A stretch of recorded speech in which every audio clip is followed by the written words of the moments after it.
আসসালামু আলাইকুম আমার প্রিয় ছাত্রছাত্রীরা, ভালো আছো তোমরা? এক সপ্তাহ পর তোমাদের সাথে আবার দেখা হলো। লাস্ট ক্লাসে আমি তোমাদেরকে পড়িয়েছিলাম ওভারিয়ান টিউমার। তো আজকে এটার উপর কিভাবে একটা কেস প্রেজেন্ট করতে হয় অথবা একটা রিটেনে কিভাবে এলাবোরেট কোয়েশ্চেন লিখতে হয় সেটা আমি তোমাদেরকে একটা সিনারিও দিয়ে বোঝাচ্ছি। সাপোজ তোমার একটা কেস আসলো, এ 35 years old lady come with gynae OPD with lump in the abdomen for 2 months. How evaluate it? অথবা তোমাকে একটা তোমার কেস আসলো, a patient 35 years old lady lump in the lower abdomen for 2 months. What is your diagnosis? এভাবে যে কোনো কোশ্চেনই আসতে পারে, ঠিক আছে? তো ইভ্যালুয়েশন বলতে আমরা বুঝি কি, প্রথমে history, then examination and investigation. তো এটা তোমার কি কি হতে পারে, তোমার এটা একটা রিটেনে লিখতে হলে তুমি কীভাবে লিখবে, একটা কেস প্রেজেন্ট করতে হলে তুমি কীভাবে লিখবে সেটাই। তো ফার্স্ট অফ অল আমাদের যেটা চিন্তা করতে হবে, এর ডায়াগনোসিসটা কি। সাপোজ একটা ক্লিনিক্যাল ডায়াগনোসিস কি, অ্যান্ড তারপর ডিডি কি, সে অনুযায়ী তুমি কীভাবে প্রসিড করবে history, examination, investigation and confirmation then. তো এটা যদি তোমার একটা কেসে হয়, সাপোজ তোমার একটা কেস বলো বা রিটেন কোয়েশ্চেন হয়, তুমি ইভ্যালুয়েশন একটা হচ্ছে বলেছি কি 35 years old lady came with lump in the abdomen for 2 months। এটা তাহলে তোমার ক্লিনিক্যাল ডায়াগনোসিস কি হতে পারে? ক্লিনিক্যাল ডায়াগনোসিস হতে পারে একটা ovarian tumour. Suppose differential diagnosis কি হতে পারে? Fibroid uterus. তো সেই প্রেক্ষিতে তুমি এখন হিস্ট্রিটা সেভাবেই নিবে, তুমি যেটা সাসপিশন করবে সেটার ফেভারে যাবে, এবং তোমার ডিডিটা যেভাবে তুমি এক্সক্লুড করবে সেটার ফেভারে কিছু পয়েন্ট এবং এগেনস্ট পয়েন্ট তুমি হিস্ট্রি নিতে। তো ফ্রম আমরা কি জানি, প্রথমে একটা কেস ইভ্যালুয়েশনের জন্য প্রথমে লাগবে হিস্ট্রি। হিস্ট্রির মধ্যে যেটা আসবে এজ থেকে শুরু করা, personal history, family history, duration, এগুলো থেকে শুরু করতে হবে। তাহলে তোমার ডায়াগনোসিস হচ্ছে একটা ওভারিয়ান টিউমার, সাপোজ এটা বিনাইন ওভারিয়ান টিউমার তুমি ধরছো, তাহলে তুমি কি বলবে, my clinical diagnosis is benign ovarian tumour. তাহলে হোয়াই তোমাকে যদি জিজ্ঞেস করে তাহলে তোমাকে হিস্ট্রি নিতে হবে। হিস্ট্রিতে কী কী নিতে হবে? প্রথম হচ্ছে এজ 35 years ইউজুয়ালি একটা বিনাইন ওভারিয়ান টিউমারের ফেভারে যেতে পারে, এছাড়া ফাইব্রয়েডও হতে পারে। তো ঠিক আছে, তারপর তুমি কি হিস্ট্রি নিবে? একটা হিস্ট্রি অফ ডিউরেশন, তার মানে কতদিন থেকে, 2 months। 2 months এটা বিনাইনের ফেভারে যাচ্ছে, সেজন্য তুমি আচ্ছা ঠিক আছে। তারপর তুমি হিস্ট্রি নিচ্ছ, সাথে কি লাম্পের সাথে আর কোনো অ্যাসোসিয়েটেড ফিচার আছে কি না, যেমন হচ্ছে তোমার পেইন আছে কি না, এটা 2 মাস থেকে খুব র্যাপিডলি গ্রোয়িং কি না, আদার কোনো অ্যাবডোমিনাল ডিসকমফোর্ট, ফ্ল্যাটুলেন্স, ডিসপেপসিয়া এগুলো আছে কি না, এগুলো কেন তুমি ম্যালিগনেন্সি এক্সক্লুড করার জন্য এই হিস্ট্রিগুলো নেবে লাম্পে। তারপর তুমি নাও একটা মিস্ট্রাল হিস্ট্রি।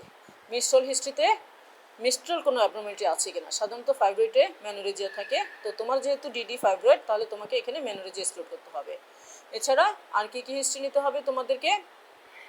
অবস্টেট্রিক হিস্ট্রি, যেহেতু তার 35 years প্যারিটির সাথে রিলেটেড হচ্ছে ট্রিটমেন্ট। ফ্যামিলি হিস্ট্রি আছে কিনা, ম্যালিগনেন্ট ওভারিয়ান টিউমার যেহেতু ফ্যামিলিতে রান করে, এগুলো নিতে হবে। এছাড়া পার্সোনাল হিস্ট্রি, তার ড্রাগ হিস্ট্রি, এগুলো অ্যাজ ইউজুয়াল নেবে। তো তাহলে আমরা হিস্ট্রি থেকে নিলাম হচ্ছে, তাহলে তার হচ্ছে এজ যেটা এটা, এবং কতদিনের অ্যাসোসিয়েটেড কিছু ফিচার আছে কিনা, মিস্ট্রাল হিস্ট্রি, এবং তার অবস্টেট্রিক হিস্ট্রি জানতে হবে, মোড অফ ড্রাগ হিস্ট্রি। এগুলো জানার পর আমরা তাকে একটা এক্সামিনেশন করব। এক্সামিনেশন আমরা জেনারেল এক্সামিনেশন করব, অ্যানিমিক কিনা পেশেন্ট, পালস দেখব, ব্লাড প্রেশার দেখব, থাইরয়েড গ্ল্যান্ড এনলার্জ কিনা সেগুলো দেখবো অ্যাজ ইউজুয়াল। তারপর আমরা তাকে অ্যাবডোমিনাল এক্সামিনেশন করবো। অ্যাবডোমিনাল এক্সামিনেশনে সাপোজ তোমার যদি একটা বিনাইন ওভারিয়ান টিউমার হয়, তুমি পেতে পারো একটা লাম্প, এটা সাইজ বলবে, লোয়ার কোথায় পজিশনটা বলবে, লোয়ার অ্যাবডোমেনে অকুপাইং কোথায় এটা সেটা বলবে, occupying suppose occupying the lower abdominal, এটা ইজিলি মিড লাইনে হয়, ঠিক আছে। তারপর হচ্ছে টিউমারটা বিনাইন যদি হয়, তোমার বিনাইনটা কেমন সেটা তুমি এক্সপ্লেন করবে, ঠিক আছে। বিনাইন যদি হয় এটা তুমি বললে এই tumour about 12 into 14 centimeter size, surface smooth, consistency regular, consistency smooth, surface regular, cystic in nature, movable in all direction। এটা একটা এক্সপ্লেনেশন লাগবে। এই ধরনের এক্সপ্লেনেশন করে তুমি মানে তোমার পয়েন্ট ইন ফেভার যেটা বিনাইন ওভারিয়ান টিউমার সেটার দিকে যাবে। তারপর তুমি কি করলা, এখন বায়োমিনাল এক্সামিনেশন করবে। বায়োমিনাল এক্সামিনেশনে একটা বিনাইন ওভারিয়ান টিউমার ইউজুয়ালি কেমন থেকে, বিনাইন ওভারিয়ান টিউমার ইউজুয়ালি এটা ম্যাস যেটা আমরা পাবো ইউজুয়ালি অ্যান্টেরিয়র ফর্নিক্স দিয়ে, এবং এই ম্যাসটা কী হবে, সেপারেটেড থাকবে uterus. Movement of the mass per abdominally, not move the cervix. তার মানে কি, এটা যদি ফাইব্রয়েড হতো তাহলে তোমার এটা ওভারিয়ান টিউমার মুভ করতো অ্যাবডোমিনালি পার অ্যাবডোমিনের সাথে মুভ করার জন্য। তো আমরা মোটামুটি ক্লিনিক্যালি এটুকু এক্সামিনেশন করে বুঝতে পেরেছি যে এটা একটা বিনাইন ওভারিয়ান টিউমার। তাহলে তুমি এখন এটা ইভ্যালুয়েশনের জন্য ফার্দার কি করবে, ইনভেস্টিগেশন করবে। কিভাবে ইনভেস্টিগেট করবে, এখন এটা একটা ডায়াগনস্টিক পারপাসে আমাদের ইনভেস্টিগেশন লাগবে, একটা ম্যানেজমেন্ট পারপাস ইনভেস্টিগেশন লাগবে। তো ডায়াগনস্টিক পারপাসে আমরা কি করব, প্রথমে অফ অল একটা ultrasonography of the pelvic organ. এখানে কি বলবে, একটা mass which is ovarian in origin. ঠিক আছে, ম্যাসটা কেমন থাকতে পারে, cystic in nature, containing clear fluid, no papillary projection, no ascites, এগুলো বলবে। এছাড়া আমরা আর কি করব, কালার ডপলার আল্ট্রাসোনোগ্রাফি করব ফর এক্সক্লুশন অফ ম্যালিগনেন্সি। ঠিক আছে, এছাড়া আমরা টিউমার মার্কার করব। টিউমার মার্কার করব কী কী আসতে পারে, C125, CA19-9, LDH, alpha fetoprotein, এগুলো করে এগুলো ম্যালিগনেন্সিতে ইজিলি ইনক্রিজ হয়। তো ঠিক আছে, এখন তাহলে আমার ইভ্যালুয়েশন যদি বললাম এই পর্যন্ত, তাহলে আমাদের একটা কেস যখন আমি বললাম তোমাকে, এই যে আমি এতটুকু সিনারিও বললাম, এর মধ্যে তোমাকে এখন যদি বলে, তোমাকে কোয়েশ্চেন করবে what is your clinical diagnosis. Suppose তুমি বললাম my clinical diagnosis it is a case of benign ovarian tumour, তখন তোমাকে বলবে আদার কি কি হতে পারে, আদার বললে তুমি ফাইব্রয়েড ইউটেরাস হতে পারে, ম্যালিগনেন্ট ওভারিয়ান টিউমার হতে পারে। তখন তোমাকে বলবে কেন তুমি বললো তো why benign tumour ovarian tumour, বলবে এজ সাজেস্টিভ, ইজিলি 35 রিপ্রোডাক্টিভ এজে ওভারিয়ান টিউমার বিনাইন হয়। তারপর হচ্ছে পেশেন্টের হিস্ট্রিটা হচ্ছে 2 মান্থের স্লোলি গ্রোয়িং এবং এটা নন টেন্ডার পেশেন্ট কোনো পেনের কমপ্লেন করছে না, অ্যাসোসিয়েটেড কোনো ম্যালিগনেন্সি ফিচার না, যেমন ফ্ল্যাটুলেন্স না, এগুলো নাই। আচ্ছা, তখন বলে এই জন্য আর অন এক্সামিনেশনে আমি একটা লাম পেয়েছি যেটা হচ্ছে partly regular surface, cystic in consistency, movable in all direction, এবং বায়োম্যানুয়াল এক্সামিনেশনে আমি পেয়েছি mass separated from uterus, movement of the mass not move the cervix. তখন তোমাকে বলবে তাহলে তুমি যে বললো ফাইব্রয়েড ইউটেরাস, কেন ফাইব্রয়েড বলেছো, তাহলে তোমার পয়েন্ট ইন ফেভারে কী আসবে, যেহেতু একটা লাম্প, আমাদের লাম্প ফাইব্রয়েড হতেই পারে এবং 35 ইয়ার্সও সাজেস্টিভ ফর ফাইব্রয়েড ইউটেরাস।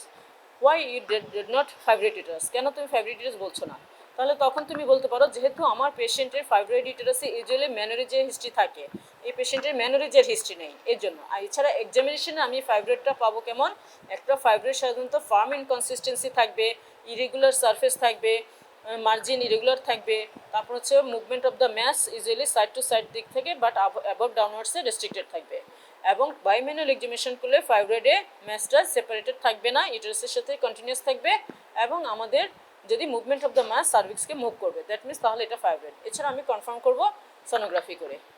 ঠিক আছে, আর কি কি হতে পারে, ম্যালিগনেন্ট হতে পারে, কেন তুমি ম্যালিগনেন্ট বলছো না, তখন বলবে তাহলে তোমার সেক্ষেত্রে অ্যান্সারটা কী হবে, মোড অ্যান্সার, ম্যালিগনেন্সি সাধারণত একটা ফ্যামিলিয়ার হিস্ট্রি থাকবে, টেন্ডারনেস থাকবে, অ্যাসোসিয়েটেড অ্যাবডোমিনাল ডিসকমফোর্ট থাকবে, ফ্ল্যাটুলেন্স থাকবে, ক্যাকিক্সিয়ার হিস্ট্রি থাকবে, এই পেশেন্টের এগুলো নেই, যার জন্য আমি ম্যালিগনেন্সি বলছি না।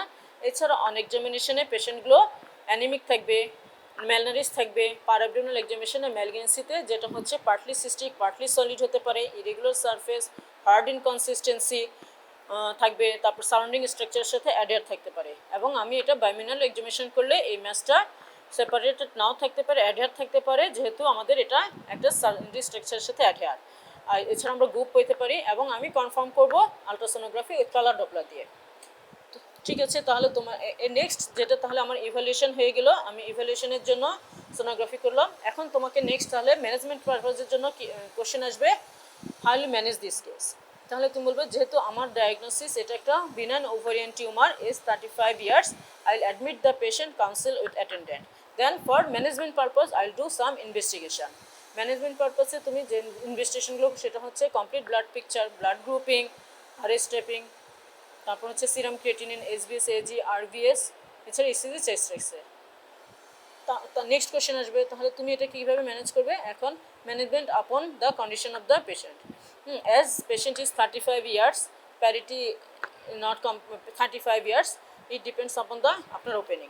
তারপর যদি ওপেন করে আমরা দেখব after opening if one ovary is involve and other ovary and uterus sit usually healthy looking, apparently healthy looking, I will do either if it is cyst ovarian cystectomy, or if whole ovary involved, it is salpingo oophorectomy of the affected side, then specimen sent for histopathology, যেহেতু আমার এটা benign ovarian tumour. Next question আসবে, তুমি per operatively বা ল্যাপারোটমিতে how will assess whether it is benign or malignant। That means peroperatively আমরা কীভাবে তুমি বুঝতে পারো বা সাসপেক্ট করতে পারো এটা বিনাইন কিনা। তাহলে একটা বিনাইন ওভারিয়ান টিউমার আমি ক্লিনিক্যালি বলেছি কীভাবে বুঝতে পারি, এখন পারোপেটিভলি কীভাবে বুঝতে পারবো। পারোপেটিভলি বিনাইন ওভারিয়ান সাধারণত তোমার বোঝা যেতে পারে after opening the peritoneal cavity. এই বিনাইনে কখনো অ্যাসিটিক ফ্লুইড থাকে না, আমার যে টিউমার সেটা হচ্ছে ইজিলি ইউনিল্যাটারাল থাকবে, সিস্টিক কনসিস্টেন্সি থাকবে, থিন সেপ্টা থাকবে, not separated with surrounding structure, no haemorrhagic fluid, no papillary projection. তারপর আমরা কনফার্ম করবো হিস্টোপ্যাথোলজিকে। তাহলে ম্যালিগনেন্সিতে কীভাবে পাবে পারোপেটিভলি, ম্যালিগনেন্সিতে after opening the peritoneal cavity will found ascitic fluid, ascitic fluid. তারপর হচ্ছে পরে আমি বিভিন্ন ইয়ে পেতে পারি, কী বলে এটাকে, ম্যালিগনেন্ট গ্রোথ পেতে পারি, সেটা ওমেন্টামে পেতে পারি, আদার যা সাবক্যালো লিভারের নিচে পেতে পারি, যেগুলো পেতে পারি। এছাড়া আমরা পেতে পারি adhesion to underlying and overlying structure. টিউমারটা পেতে পারি fragile, capsulated, partly cystic, partly solid, containing haemorrhagic fluid, papillary projection. এইগুলো দেখলে আমরা মোটামুটি বুঝতে পারবো এটা ম্যালিগনেন্সি। তারপর সব কিছুই বলছি আমাদের কনফার্ম করতে হবে আপনার হিস্টোপ্যাথোলজিক এক্সামিনেশন। আচ্ছা, তারপর তোমাকে এভাবে কোয়েশ্চেন করতে পারে, ঠিক আছে তোমার এটা বিনাইন ওভারিয়ান টিউমার, পেশেন্টটা তোমার কাছে আসলো না, ট্রিটমেন্ট পেলো না, কী কী কমপ্লিকেশন অ্যারেস্ট করতে পারে।